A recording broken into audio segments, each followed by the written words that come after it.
নায়ক নায়িকা বা সেলিব্রিটিদের সময় কাটানোর জায়গা হবে না, থাকবে না কোনো ভাতের হোটেল। আসামি যেই হোক না কেন সেই ন্যায় বিচার পাবে। গ্রেপ্তারকৃত আসামিদেরও নির্যাতন করা হবে না। ডিবি অফিসের নাম শুনলে আর কেউ যেন আতঙ্কিত না হয়। আমাদের শুধু অপরাধীরা যেন ভয় পায়। আমি যতদিন ডিবি প্রধানের দায়িত্ব পালন করব, ন্যায় নীতি, পেশাদারিত্ব ও সততার মধ্য দিয়ে দায়িত্ব পালন করার চেষ্টা করব ইনশাআল্লাহ। যারা ভুক্তভোগী এবং অসহায় তাদের কথা শুনবে, তাদেরকে কিভাবে আইনগত সহযোগিতা করা যায় সেই দেখব। ডিবিকে মানুষের আস্থা ও ভালোবাসার স্থান হিসেবে প্রতিষ্ঠিত করতে চাই। নতুন স্বাধীন বাংলাদেশে ডিবি অফিস হবে ভুক্তভোগীদের ভরসা স্থল। প্রিয় সাংবাদিক ভাই ও বোনেরা, ডিবি অফিসে কোনো রকম অন্যায়, অবিচার ও দুর্নীতিকে প্রশ্রয় দেওয়া হবে না। ডিবিতে চৌকস, দক্ষ ও পেশাদার কর্মকর্তাদের পদায়ন করা হয়েছে। তাদের সঙ্গে সমন্বয় করে ডিবিকে পুনর্গঠন করে ডিবির ভাবমূর্তি উজ্জ্বল করতে যা যা করণীয় সেভাবে আমরা কাজ করে যাচ্ছি। আশ্বস্ত করে বলতে পারি, সরকার আমাকে যতদিন এই পদে রাখবেন ততদিন সার্বিকভাবে যে সকল কাজ আইনানুগভাবে হওয়ার কথা আমি সেভাবেই করে যাব ইনশাআল্লাহ। সাধারণ মানুষ যেন সুবিচার পায়, অন্যায় জুলুম থেকে বাঁচতে পারে সেটি নিশ্চিত করা হবে। এমনকি আমিও আইনের ঊর্ধ্বে।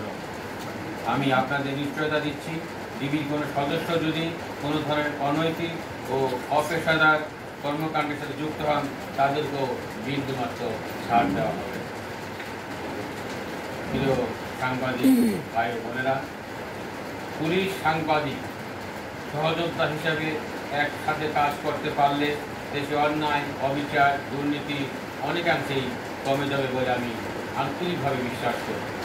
আমি ডিবিকে দেশের জনগণের আস্থার জায়গা তৈরিতে আপনাদের সাংবাদিক ভাইদের সার্বিক সহযোগিতা কামনা করছি।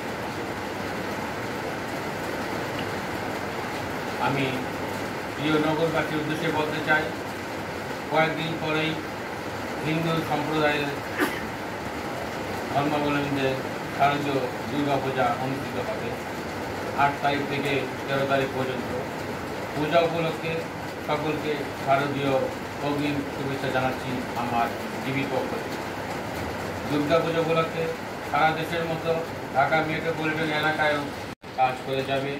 এই প্রত্যাশায় আপনাদের সার্বিক সহযোগিতা, সার্বিক সাহায্য কামনা করে ডিবিকে সহযোগিতা করবেন এই প্রত্যাশায় আমি আমার সংক্ষিপ্ত বক্তব্য শেষ করছি এবং আমার এই পরিস্থিতি অনুষ্ঠানে আপনাদের সকলকে ধন্যবাদ জানিয়ে আমি আপনাদের কাছে বিদায় নিচ্ছি।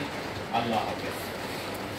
মাননীয় কমিশনার, কিছু কমিশনার, আমরা যেহেতু মিট দ্য প্রেস আপনি যেহেতু সাংবাদিকদের ডেকেছেন, আমি মনে করব যে আমাদের কাছ থেকে আপনি কোনো প্রশ্ন নেবেন। তো সেক্ষেত্রে আমার কিছু প্রশ্ন আছে। প্রশ্ন নাম্বার 1 হলো যে আপনারা দায়িত্ব গ্রহণের পর থেকে আপনার যে টিম আছে পুরো দায়িত্ব গ্রহণের পর থেকে আপনারা সারা দেশে ব্যাপকভাবে এবং রাজধানী জুড়েও সাঁড়াশি অভিযান চালাচ্ছেন এবং মামলার বিভিন্ন অভিযুক্তদের গ্রেপ্তার করছেন। এর মধ্যে সাবেক এমপি, মন্ত্রী অনেকেই আছেন। তো এই বিষয়টায় আপনাদের কাছ থেকে সহযোগিতা চাই। আমরা যারা গণমাধ্যম কর্মী আছি আমরা প্রায়ই মিসলিডের শিকার হই, যে কে গ্রেপ্তার হচ্ছে কে হচ্ছে না এই বিষয়ে কনফার্মেশনটা পাই না। সেক্ষেত্রে আপনাদের কাছে একটা আশানুরূপ স্পোকম্যান চাই যিনি আমাদেরকে এই বিষয়টা নিশ্চিত করবেন। একটা বিষয় গেল।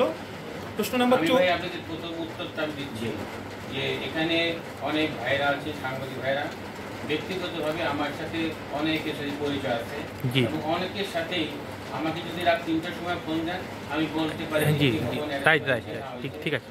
আমি যেটা আমার জানা নেই সেটা আমি তাৎক্ষণিকভাবে বলি। যদি আমি কখন কোনো মিটিংয়ে থাকি বা বাইরে থাকি বলি এখানে ডিসি মিডিয়া আছেন, তার সাথে যোগাযোগ করার জন্য আমি আপনাদেরকে অনুরোধ করি।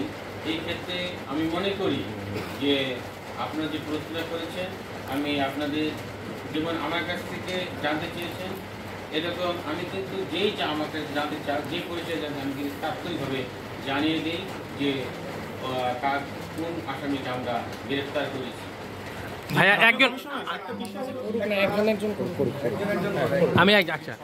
একজন একটা ভুক্তভোগীর বিষয়ে কথা বলতে চাই। সেটি হচ্ছে যে অনেক সাংবাদিক ভাইরা ইতিপূর্বে আমাকে করেছেন, জি সেটা আমি অনেক আগে দিয়েছি। এখানে যারা ডিবি আটক হন, জি তার আত্মীয় স্বজন যারা থাকে তাৎক্ষণিকভাবে তারা সংবাদ পেয়ে যান আচ্ছা। যে এখানে কে আসামি হিসেবে এসেছে। এক্ষেত্রে আমাদের লুকোচুরি করার কোনো সুযোগ নেই। Thank you. আমরা আমাদের আগে কি হয়েছে জানি না, তবে আমার সময়কালে এই লুকোচুরি থাকবে না। এই সব কিছুই ওপেন সিক্রেট। আমি যোগদানের পরে আপনাদের সাথে কখনো পরিচয় পর্বের সুযোগ হয়নি, তো আজকে আপনাদের সাথে আমি শুধুমাত্র পরিচয় পর্বের জন্যই আমি এখানে উপস্থিত হয়েছি। অন্য দিন আপনাদের সাথে আমার ডিজিটাল ব্যবস্থা সম্পর্কে বিস্তারিত আলোচনা করা হবে। বক্তব্যের শুরুতেই মহান স্বাধীনতা যুদ্ধে বীর শহীদদের আমি শ্রদ্ধার সাথে স্মরণ করছি, কৃতজ্ঞ চিত্তে স্মরণ করছি ছাত্র জনতার অভ্যুত্থানে